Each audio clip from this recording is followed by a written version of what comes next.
আজ তোমাদের এমন সহজ পদ্ধতিতে পোলাও বানানো শেখাবো না, যে রান্না করতে জানে না সেও খুব সহজে বাড়িতে বানিয়ে ফেলতে পারে এমন ঝরঝরে পোলাও।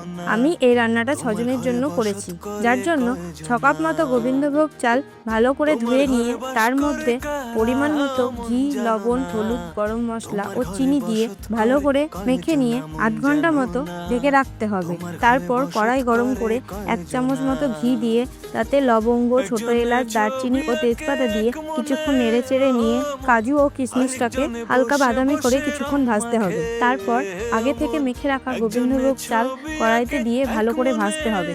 এবারে যত কাপ চাল তার ডবল জল হালকা গরম করে ওই ভেজে রাখা চালের মধ্যে দিতে হবে। তারপর হালকা নেড়ে চেড়ে তার মধ্যে কড়াইশুঁটি দিয়ে 10 মিনিট ঢেকে সেদ্ধ করতে হবে। সেদ্ধ হয়ে গেলে ঢাকা খুলে নেড়ে চেড়ে পরিমাণ মতো চিনি দিয়ে আবারও কিছুক্ষণ ঢাকা দিয়ে রাখলেই তৈরি ঝরঝরে সুস্বাদু পোলাও।